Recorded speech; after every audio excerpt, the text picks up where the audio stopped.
Bendiciones a mis amados hermanitos del Pentateuco. Siempre es muy grato realmente este reencuentro con ustedes. Estamos avanzando y a buen ritmo en el conocimiento de la palabra, que es como el Señor quiere. Debemos orar antes para dar inicio a nuestro tema de hoy. Bendito Padre,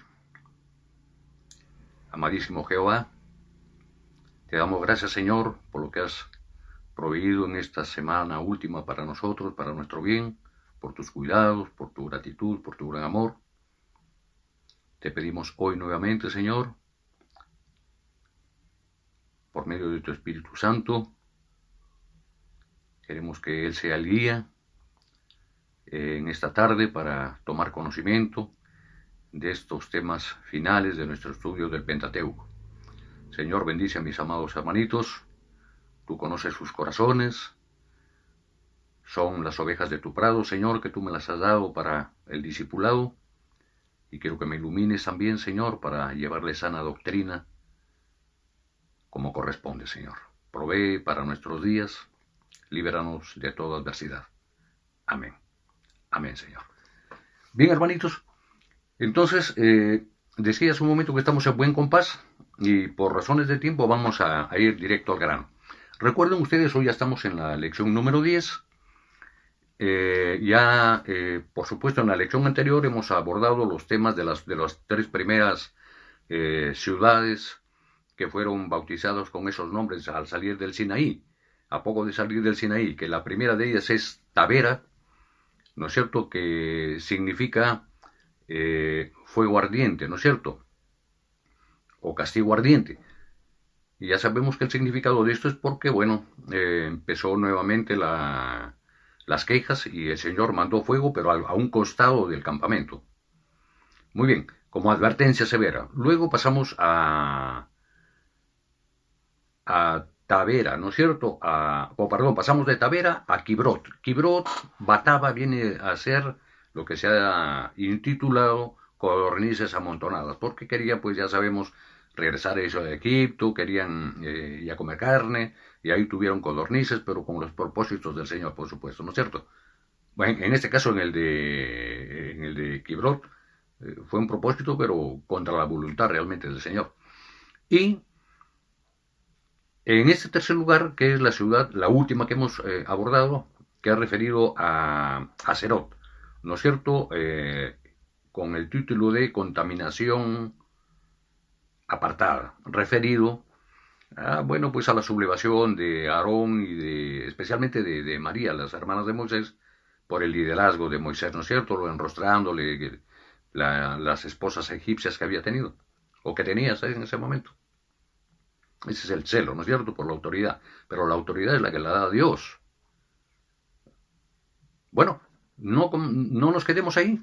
Ya sabemos que María tuvo que ser sacada fuera aparte de ser castigada con lepra, tuvo que ser sacada fuera del campamento, 7 días, y paralizada toda la congregación ahí.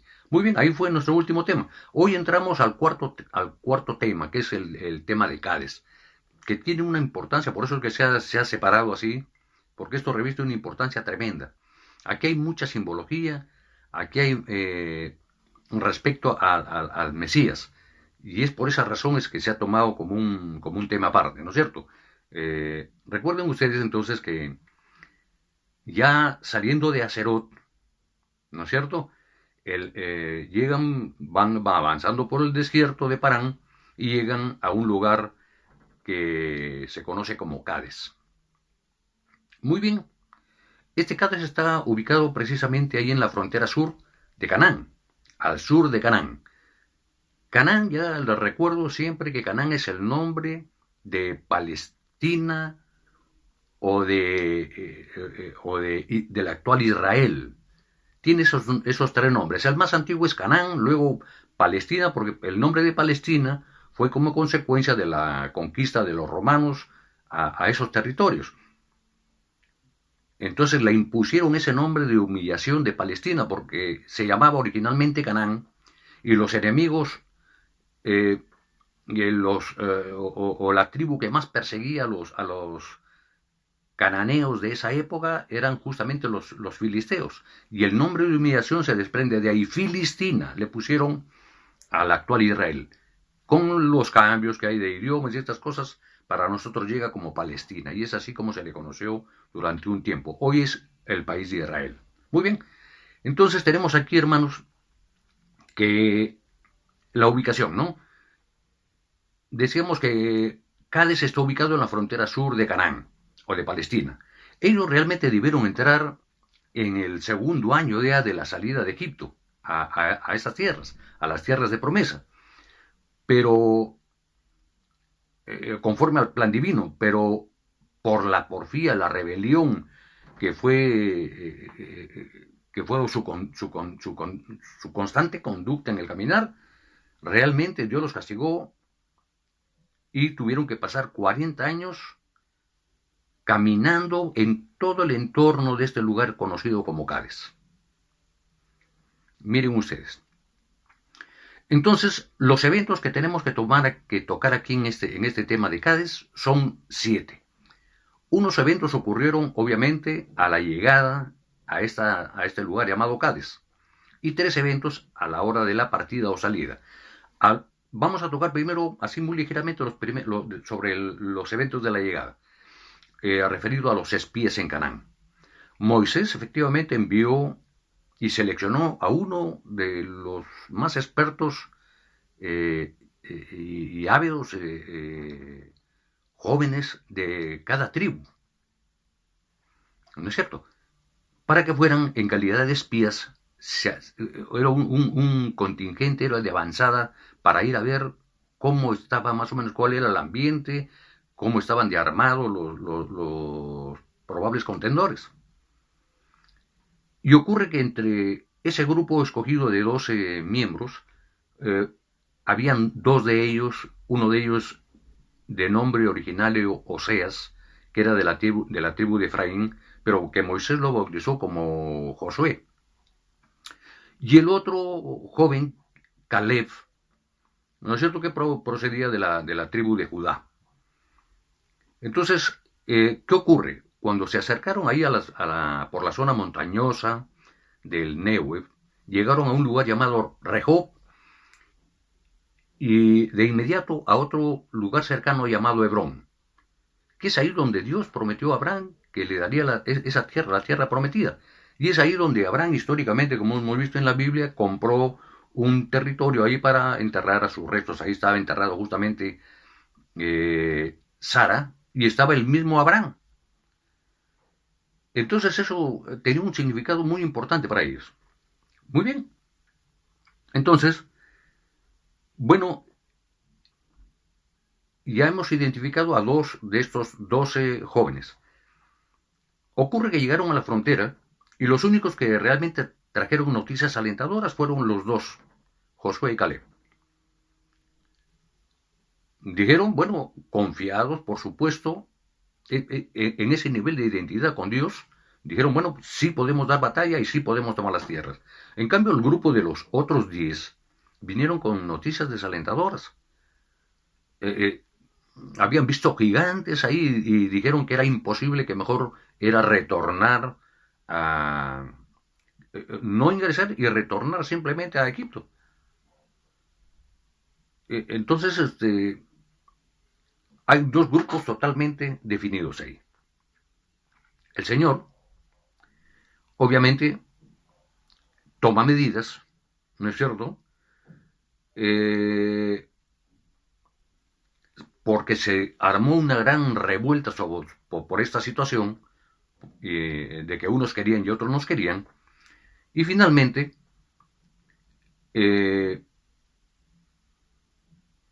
tanto Josué como Caleb casi terminan lapidados, es decir, muertos a pedradas. Miren ustedes lo que iba a ocurrir aquí. Muy bien, entonces, ¿qué nos queda como reflexión a nosotros? Que nosotros los creyentes realmente enfrentamos todos los días, hermanos, una serie de situaciones tan parecidas, ¿no es cierto?, como la duda, la desobediencia, el desaliento, la presión social, las dificultades, es decir, los deleites carnales y miles de cosas más. La enseñanza viene aquí en el sentido de que seamos como estos dos jóvenes valientes, ¿no es cierto?, que supieron sobreponerse a las circunstancias y a reconocer que Dios es el que da batalla por ellos, ¿no es cierto? Entonces, nosotros, así, tomados de la mano del Señor, podremos llegar a hacer esas conquistas, hermanos, a lo que el Señor quiere, y que podamos, por sobre todo, entrar en ese reposo que nos ofrece el Señor, y que nos alejemos pues de la desobediencia, hermanos. Eso como reflexión. Pero la incredulidad, hermanos, sigamos con el tema. La incredulidad del pueblo, por supuesto que provocó la indignación de Dios. Y aunque Moisés intercedió por su buen corazón, ¿no es cierto?, Dios finalmente dio a conocer su juicio y afirmó que solamente Josué y Caleb iban a ser los menores de 20 años que entrarían a la tierra prometida. Los demás sí deberían andar y caerían en el desierto alrededor de Cádiz durante 40 años. Ese fue el castigo severo que impuso el Señor ante esa revuelta. Aquí se relata quizá el momento más dramático del pueblo de Israel.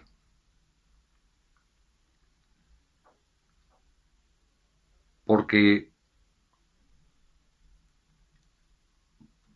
al dar la espalda, llegar a esa promesa hecha por Dios, ellos desobedecieron y se acobardaron realmente. Y el Señor obviamente tomó esas represalias, y no solamente con ellos, sino a los 10 que habían traído noticias de desaliento, que habían visto gigantes que era imposible pasar, les dio un castigo terrible, porque el Señor los castigó con plaga de muerte, ¿no es cierto?, reprendiendo su incredulidad y enrostrándoselos a ellos como el más peligroso de los pecados, su incredulidad. Miren cuánto tiempo habían venido caminando con el Señor ahí, con el tabernáculo y con el arca del pacto. El Señor ahí, nube de día, fuego de noche, desde su salida. Bueno, pues, grandes enseñanzas. Entonces, continuamos ahora al paso número 2, un esfuerzo carnal. ¿Qué significa este segundo tema? La insensatez humana pretende hacer ahora lo que antes había rehusado hacer en desobediencia a Dios. O en obediencia a Dios, se habían rehusado en obediencia a Dios. Contra el consejo de Moisés, quisieron entrar a Canaán. O sea, querían entrar a la fuerza. Habían dejado abandonada el arca ahí en el campamento. Ignorando que sin la presencia de Dios iba a ser imposible que dieran batalla a cualquier enemigo que se les presentara. Y eso lo vemos inmediatamente, porque de inmediato ellos fueron derrotados por los amalecitas e inclusive por los cananeos. Los llevaron hasta Orma, a un sitio muy alejado. Bueno, ¿qué reflexión podemos hacer sobre esta situación? Es que el antídoto a la desobediencia no es realmente un esfuerzo carnal el que debe ser o mejor dicho, el antídoto a esa desobediencia no es un esfuerzo carnal, debe ser más bien la actividad de Dios, inspirada en la obediencia a la voluntad de Dios, así como nos enseña nuestro manual. Repito, el antídoto a la desobediencia no es un esfuerzo carnal, debe ser más bien la actividad inspirada en la obediencia a la voluntad de Dios. Así es como debemos obrar, hermanos los cristianos. En el punto 3, la envidia de Coré. Surge otra vez una nueva rebelión en Cádiz, esta vez en contra de Moisés y Aarón. Coré, que es descendiente de Coat, ¿no es cierto?, junto con Datán y con Abirán, pretendieron participar en una obra sacerdotal querían ofrecer incienso ahí en la mesa del altar, ¿no es cierto? Así nomás, una decisión de motu propio, sin respetar la disciplina y a quienes correspondía en ese momento ejercer el sacerdocio.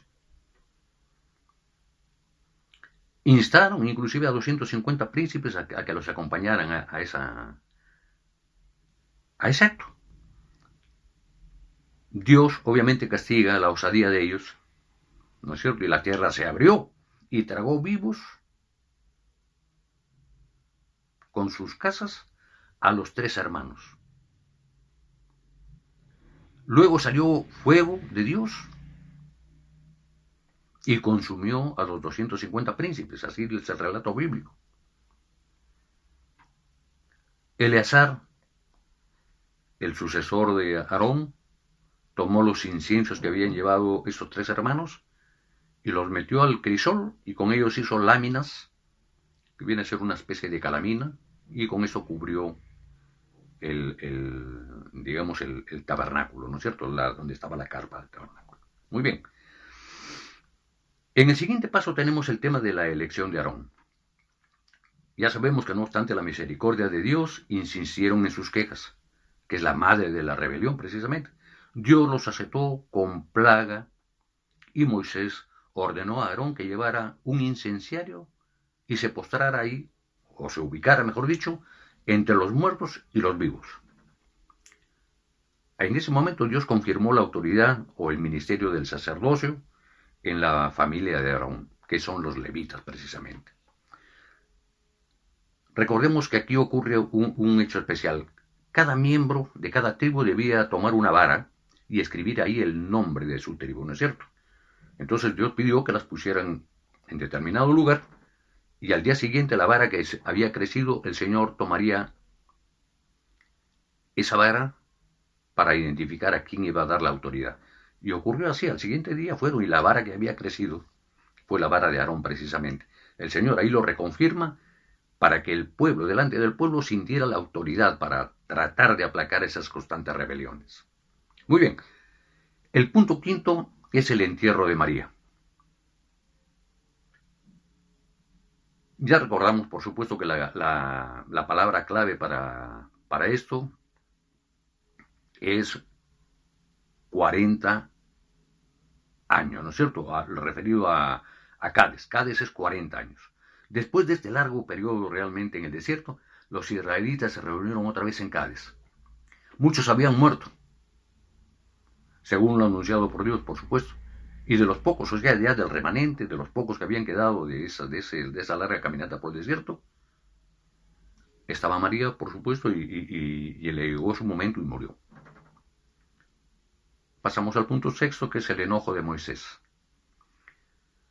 Nuevamente la murmuración del pueblo por falta de agua, y esto trajo consigo, por supuesto, el enojo de Moisés. Dios ordenó a Moisés que tomara la vara y luego delante de la congregación le hablara a la roca o a la peña. Pero estaba tan enojado Moisés, este hombre que había dado muestras de tan pacíficas, de ser un hombre totalmente centrado y cuidadoso, bueno, realmente perdió la paciencia. Ocurre que toma Moisés la vara y no hace lo que el Señor le había indicado, que le hablara a la roca, que le hablara a la peña para que brotara agua y pudiera saciar la sed del pueblo. Y va Moisés todo turbado y golpea la roca. Y no solamente una vez, 2 veces.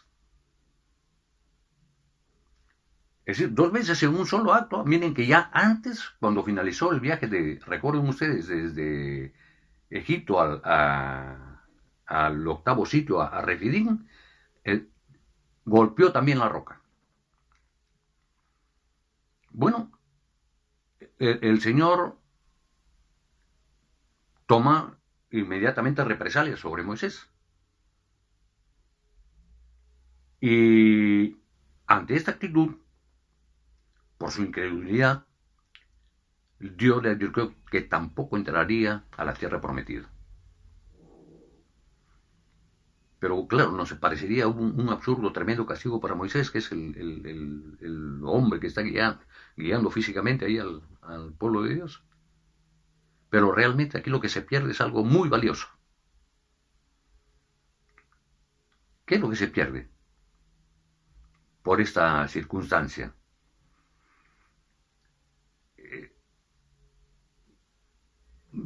Lo que ocurre aquí es que se pierde la roca o la piedra como simbología, ¿no es cierto? Del poder, como el símbolo del poder de Dios que está hablándole a una piedra, a una roca, que eventualmente podría ser el mismo Jesucristo, ¿no? Que es del que surge ese manantial de vida. Lo dejamos ahí porque más adelante viene ya el complemento de lo que estoy comentando. Pero no obstante este castigo, este castigo para Moisés, el Señor, por supuesto,